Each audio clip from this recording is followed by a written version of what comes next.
Yuk, bismillahirrahmanirrahim. Assalamualaikum warahmatullahi wabarakatuh. Waalaikumsalam.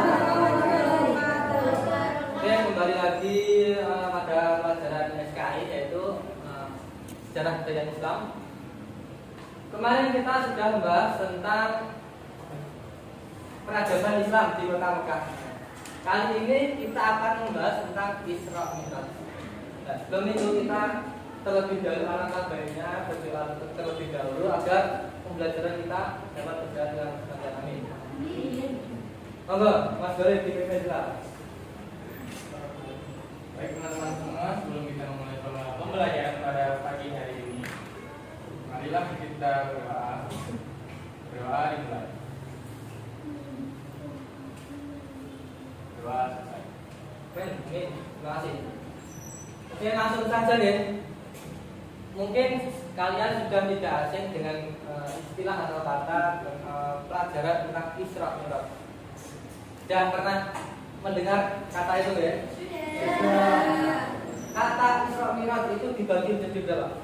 Dua. Yang pertama Isra. Dan yang kedua Oke. Yang pertama Isra. Mungkin dari sebelah kanan yang putri bisa dijelaskan Isra itu apa?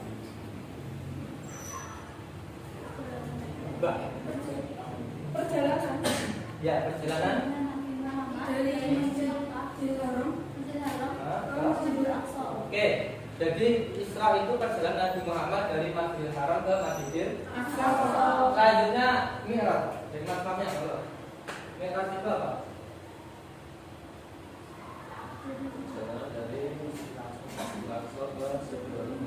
Nah, perjalanan Nabi Muhammad dari Masjidil Aqsa ke Sidratul Muntaha, atau yang patokan terakhir yaitu Baitul Maqdis.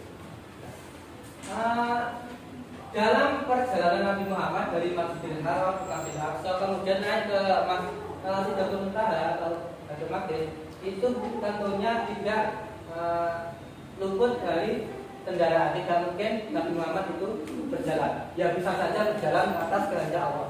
Tapi di sini Nabi Muhammad mengendarai apa? Buraq itu seperti istilahnya apa? Kilat. Nah, itu kecepatannya jika dihitung dalam hal matematika, fisika, enggak tidak nyampe. Wes gak nutut. Kira nyanda. Oke, dan kemudian dari perjalanan Muhammad dari Masjidil Haram ke Masjidil Aqsa itu ada berbagai istilah kejadian-kejadian yang ditemui oleh Nabi Muhammad. Salah satunya contoh ketika Nabi Muhammad berhenti di pertengahan perjalanan dari Masjidil Haram ke Masjidil Aqsa, Nabi Muhammad melihat suatu fenomena, yaitu seorang yang di mana tangannya itu dipotong, kemudian tumbuh lagi, dipotong, tumbuh lagi, dan itu berulang-ulang kali. Nah, lantas Nabi Muhammad bertanya kepada siapa? Malaikat Jibril. Wahai malaikat Jibril, apakah yang terjadi dengan orang tersebut? Kemudian malaikat Jibril menjawab, ya Rasulullah, bahwa itulah orang yang ketika masa di dunianya orang yang selalu atau istilahnya dalam gaya kita tangan panjang. Allah tahu bilang nih. Langsung ya. Kemudian untuk kita lebih luas membahas pembelajaran kita hari ini,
mestinya sudah memiliki gambaran apa sih Isra Mi'raj itu dan siapa yang terjadi atau oknum yang terjadi dalam peristiwa Isra Mi'raj. Tentunya adalah Nabi Muhammad. Kita tadi sudah mempelajari tentang Isra ya. Sekarang kita mempelajari tentang Mi'raj, yaitu perjalanan dari Masjidil Aqsa ke Sidratul Muntaha.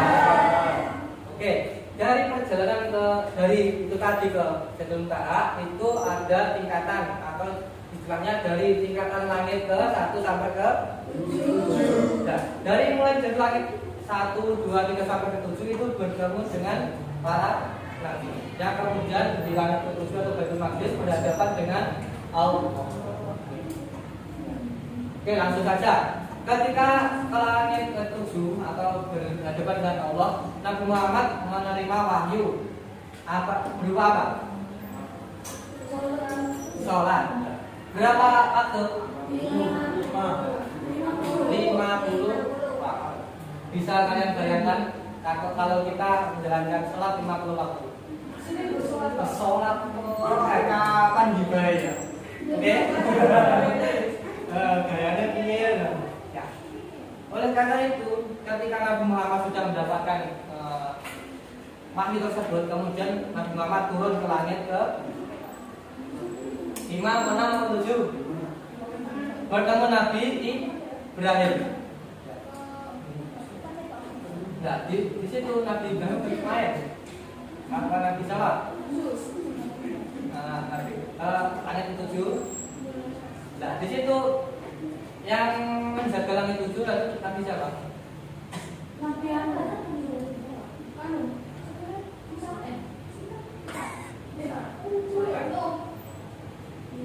Ayo, jawab. Nah, Nabi Ibrahim. Di situ Nabi Muhammad bertemu dengan Nabi Ibrahim. Kemudian Nabi Ibrahim bertanya kepada Nabi Muhammad, wahai Muhammad, apakah yang telah kau dapat dari Allah? Kemudian Nabi Muhammad menjelaskan bahwa saya telah mendapatkan wahyu berupa sholat dengan berdoa. Kemudian Nabi Ibrahim